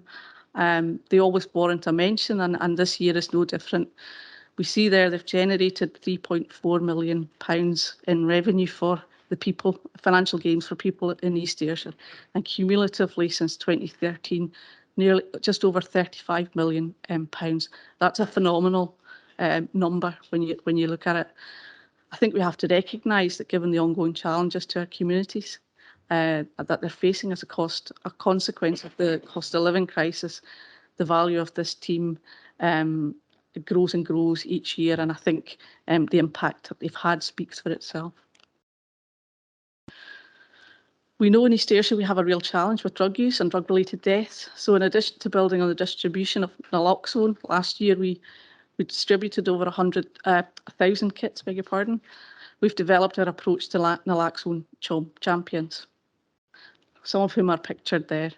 I know that some of these kits have been used, and in doing so, this has resulted in a life being saved. So it's a phenomenal development. We need to get ahead of this issue. We know we need to get ahead of this. We need to be more preventative in our approach. And we recognise that there's been investment from both the council and nationally in helping us take our services forward and working with community in order to achieve that.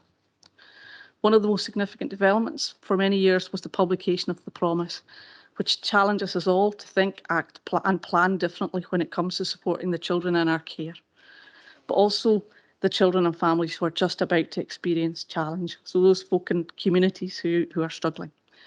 We have developed and recruited into our Promise team who will in part support us make the changes that we need to. Key to this is the voice of children and young people in telling us their experience, but also what good looks like for them, and that there's a wee picture of the team there as well. We know that our adults and older adults have been affected significantly over the last couple of years. They have been frightened by the restrictions and the virus more generally. However, we've consistently sought to work and support with them in meaningful ways. There are a couple of quotes on this slide that illustrate the positive impact that services have had. For the family whose daughter started attending Riverside Resource Centre, they told us, I've seen such a big difference in my girl since starting at Riverside. Her dad and I are really happy for her, and it's a lot off our mind knowing that she's getting to mix with people and being looked after properly. And one family spoke of the care their mother received from the intermediate care team and told us she received care at an unbelievable level. She has had help from carers, nurses, an OT and dietitian. I was extremely grateful for all their assistance as I worked full time and could not have coped otherwise. I hope these stories were illustrative of practice and positive impact that social work and social care can have in the lives of people and communities. They are just but a snapshot. I've probably kept you all afternoon just talking about some of the stories that folks shared with us that are really positive. Moving on to the next slide, I'm going in a slightly different direction to focus in on resources and finance. As Joe's already articulated, we know that the picture around finance is likely to be challenging in the years to come. The cost of living will impact on us all, including how we're able to deliver services. In addition to that, we anticipate increasing demand and an increasing need for the services that social work and social care offer. This slide outlines the financial context that we operate in, and whilst through various investments and funding for future years, we know that the picture is going to be challenging. We know that there are hidden harms of the pandemic that will emerge, and that there will likely be an increasing demand and an increasing complexity of need. I'll move on from this slide to focus in on workforce. I think we all know that our workforce is our greatest asset, not just in social work and social care, but across all of our services. And I know from that we all work incredibly well, incredibly collaboratively as a council and beyond, actually. I think we would acknowledge that they have been and are outstanding and are a credit to East Ayrshire, and certainly we should be proud of them. Recognising the importance of workforce means that it's incumbent upon us to look after them. It's only by doing this that they will be equipped to undertake the roles and tasks that are asked of them. This is both in terms of their practical and technical knowledge, but also in terms of their own individual and team wellbeing, which I think is probably of equal or perhaps even greater importance. Over the course of the last year, there's been a real focus on this, and there's no doubt that this must continue into the future. It's important that we listen and invest in our workforce in the right places and for them to have the right skills. We have had a focus on workforce planning and will finalise our workforce plan for 2022 to 2025 imminently. I think we have to acknowledge we've experienced real challenges with recruitment and retention, particularly of qualified social workers across all services, and this has impacted on those who remain and also the level of service that we have delivered. Some particular challenges have been experienced with the recruitment and retention of mental health officers and also some children and families locality posts. This is not a challenge, it's important to note, this isn't a challenge that's unique to East Ayrshire, but is seen across the whole of Scotland. I think we have to recognise that people are tired and have either chosen to leave the profession or move on to other opportunities within their services that have been developed as we creatively adjust how we deliver our services. In terms of our workforce plan and active planning around recruitment, retention, grow your own, career pathway development, etc. will help us to meet these challenges in the coming years. Move on to slide 9. Linked to workforce planning is the development opportunities that we offer. This slide highlights some of the workforce support and development undertaken over the course of the last year. We've retained a social work and social care and learning service. Not all health and social partnerships or local authorities actually have a social work and social care learning and development service. Many have discontinued. So this is a bit of a unique selling point for East Ayrshire. You've already heard about the investment in our social care learning hub. This is now a team of 11 which will support the development of our social care workforce. And we've also supported 11 students on placement, and for an area the size of East Ayrshire, that's actually quite a significant number. It's also a really good source of recruitment for us. So we compare really well with other areas. We've continued to deliver our range of protection training and supporting our social workers across children, families and adult services, develop the practice and competence. Domestic abuse, sadly, is something experienced in all of our communities, and recognising the need to manage this differently, we've taken a phased approach to implementing a model called Safe and Together, and what that means is we work with people in a different way, and we're seeing really positive impacts of that already. Moving on to the next slide. So I think we all long for the day where we won't talk about the pandemic or COVID-19. As part of the structure for the report, the Scottish Government template asked us to focus on COVID-19, hence the reason we've got this specific section in the report. In considering this, I think I will not tire of saying how proud I am as Chief Social Officer about the services that we delivered throughout the pandemic. We continue to deliver high quality, personalised, face-to-face services to those that needed it. In doing so, we've kept people safe and well and improved their lives. The workforce has been flexible and resilient and worked with people in a kind and compassionate way. There is no doubt the 2+ years that we've endured this, it is starting to take its toll on people, and we see that through some of the challenges that I've already touched on.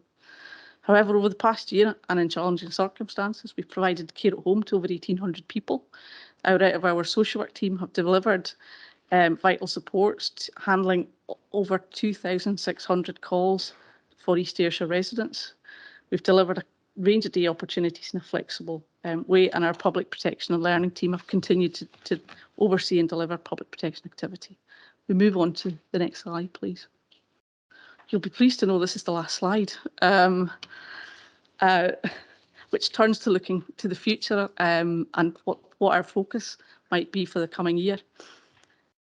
We recognise the opportunities that our HEART model, which is helping help everyone at the right time, which is our multi-agency model for supporting children and young people in their communities, will bring. So we hope to develop that further in the coming year. As I've mentioned, we have in place our promise implementation team as we drive forward our plan and ambition to keep the promise. We aim to be challenging and provocative as we strive to achieve the ambitions that the promise asks us to do. East Ayrshire is leading on the development of the Scottish Child Interview Model on a whole Ayrshire basis with North and South Ayrshire and Police Scotland. This new model will go live in July, and as we strive to achieve justice and closure for children who have been harmed. We've also led and developed in partnership with others our Ayrshire MARAC, which will go live in mid-2022. I think August is the start date, which will support those people who have experienced domestic abuse and are considered to be at the highest risk of harm. A range of best value service reviews will take place across service again as we strive to develop more progressive and modern services. Key areas will be day care for day services for older people, justice service and intensive support services. Again, we'll continue to develop our work in relation to addiction services in a recovery orientated way and in partnership with the recovery community. And I couldn't go without mentioning the National Care Service in the presentation. So we recognise that there was consultation that took place in the course of the last year in the National Care Service. We have the bill now, and I think that we know there will be an ongoing focus as we engage with the consultation around children and families and justice, which will help frame the scope of what the National Care Service will look like into the future. Just to conclude, this is but a snapshot of the activity that's taken place over the last year. I hope for my colleagues across services I've done it justice. I'll turn you to the recommendations in the report, and I'm happy to take any questions you have. Thank you. Thanks very much, Marion, for a really brilliant report. I'm going to open it up now, folks. Councillor McMahon. Thanks for that presentation, Marion. And I've seen a lot of these statistics before. Some of the harsh ones that's in there about healthy life expectancy. I think it's incumbent of us all that where we can, that we try and alleviate some of the pressures and extend our life where we can afford that healthier eating and exercise, because there's lots of folk in our communities we know that can't afford that healthy eating lifestyle. A couple of some comment and some questions. I'm absolutely delighted still to be that older people's champion and get back to some of the tea dances that I've seen and listened to the older people and some of the experiences they've went through over the last 2 years, and it's great to see them without masks and enjoying themselves again. As part of one of our strategic priorities to tackle that social isolation and loneliness, it's vital that they do get back to that type of stuff again, and I'm privileged to be there to see it and the part that we play through social work and vibrant communities and partnership with the priests to see how that's progressing.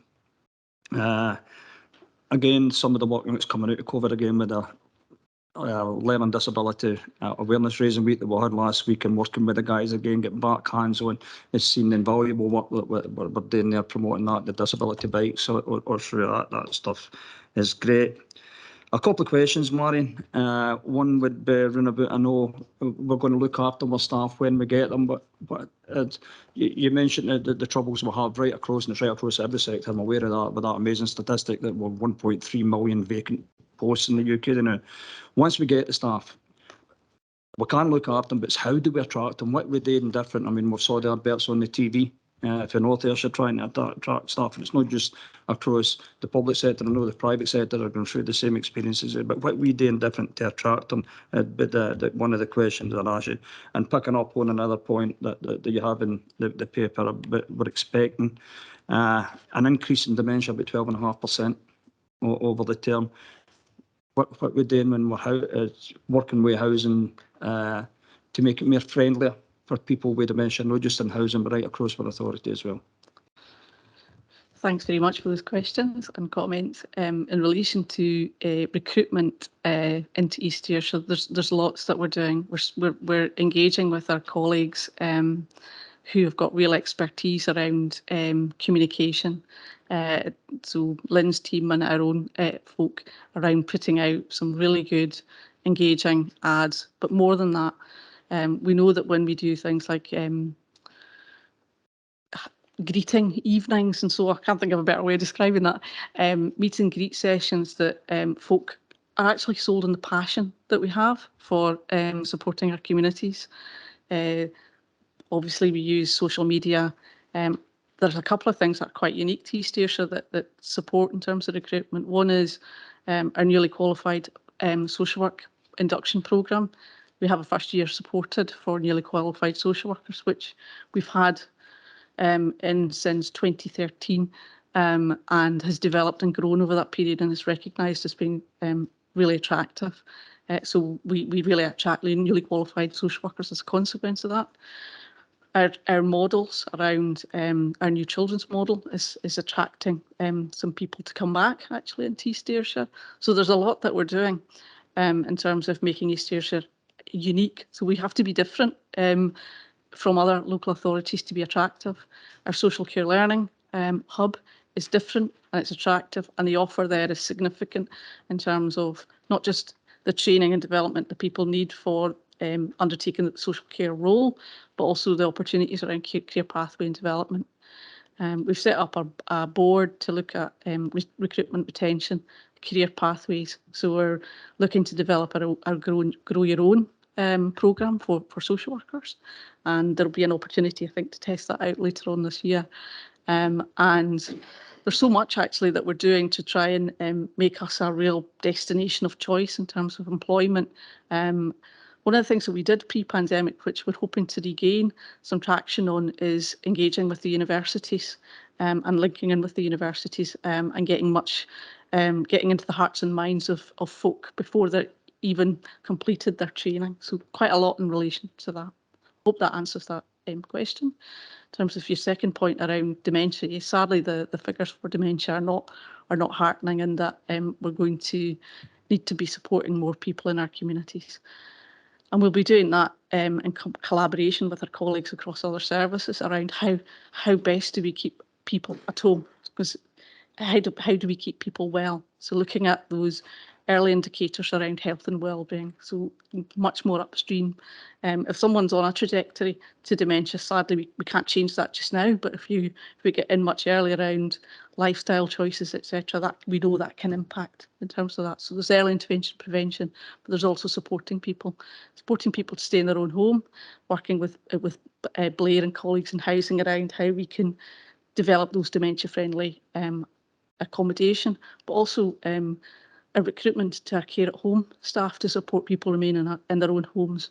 You can see that it's a service that's grown, it's a service that we value, and we recognise that this is going to be probably a service that will continue to grow into the future as the need arises. And as I highlighted in the report, our balance of care is really positive. 98% of our residents over 65 live in their own communities, not in hospital or in residential care. So there's a whole system approach in supporting the development around people with dementia. Again, that answers that question. Yeah, absolutely. Thanks for that, Mary. Just one more point, Professor, if I might, and I'm glad you mentioned it again. It would have missing me as a trauma champion, to raise it. And I think through being trauma informed, and hopefully that being trauma informed is maybe part of an induction that we could do for elected members in the future, but to spread that right across the council, and it's off the back of that being trauma informed is looking at everything through that trauma informed lens. So I'd like to see that as well. Thank you, absolutely. Thanks for that. Councillor Cogley. Thank you, Provost. Marion, thank you very much for the report, and thank you for your support over the course of the last few years. Whenever I've contacted you to need it for advice or referrals or whatever, you've always responded so quickly. For that, I'm very, very grateful. Just a couple of points I'd like to pick up on. Page 121, tackling poverty, where we talk about the levels of child poverty, which of course is absolutely horrendous and wholly unacceptable. You go on to talk about the financial inclusion team, and their work, of course, is absolutely critical. When the financial inclusion team does its work and intervenes, does that do we know if that then lifts those affected families out of poverty? So that's my first question. I was going to ask about recruitment, but that has now been addressed. Thank you very much. And my third point was in relation to page 143, looking forward. Our promise implementation team and the ambitions to hashtag keep the promise. If you could tell us a little bit about that and perhaps how we as elected members could assist in the implementation of that. Thank you. Thanks very much for those questions. In terms of child poverty, you can see there's a massive amount of activity and work being taken forward, not just in our schools, which Linda's been incredibly supportive of the team, but also in GP surgeries. We know that if we can support people to maximise the income that they're entitled to, that will have a positive impact in terms of the money that they have to spend. I think the challenge going forward is that the cost of living and the cost of just basic items is increasing. So I can't hand on heart say that that takes people out of poverty, but it takes them some way out from coming out of poverty. And we know actually we need to get involved in much early intervention prevention in terms of poverty, because we know the way out of poverty is a really good education and what the opportunities that creates, and our responsibilities from a social work, social care perspective to support that, but also working collaboratively with colleagues across the service around creating those employability opportunities for folk who have perhaps not had those opportunities in the past, because again, we know those are the ways out of poverty.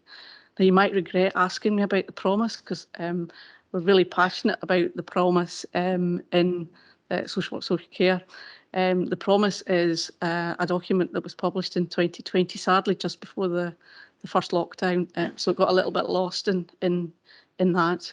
It talks about the 5,000 voices of people who receive and deliver care and their experience of that. And it sets some challenges to us to do things differently. So it challenges us to support families in a much more earlier and preventative way. So keeping children in communities for as long as possible, if not forever, in terms of mitigating the requirement for children to be looked after by the local authority. It also challenges us to look differently and support differently those children that are sadly in our care. So there's two key elements to it. One is early intervention prevention, and the second is supporting those young people and young adults who we've got corporate parenting responsibilities for. And we don't do that individually, it's a collective responsibility. Every service, every part of Scottish society has got the responsibility in relation to keeping the promise. And that's what they go with, is hashtag keep the promise. And we talk regularly and freely about the promise. In terms of member influence, we have our Pizza and Coke evening where the promise features heavily, and there are members that are present in relation to that. We have our corporate parenting group where again we take forward the promise, and it also features very heavily in our planning for children into the future. But if any members are wanting to get involved in anything in particular, we're more than delighted to take offers of support, because this is a really significant change that they're asking us to do in terms of how we support and operate children's services. And it's a whole system approach.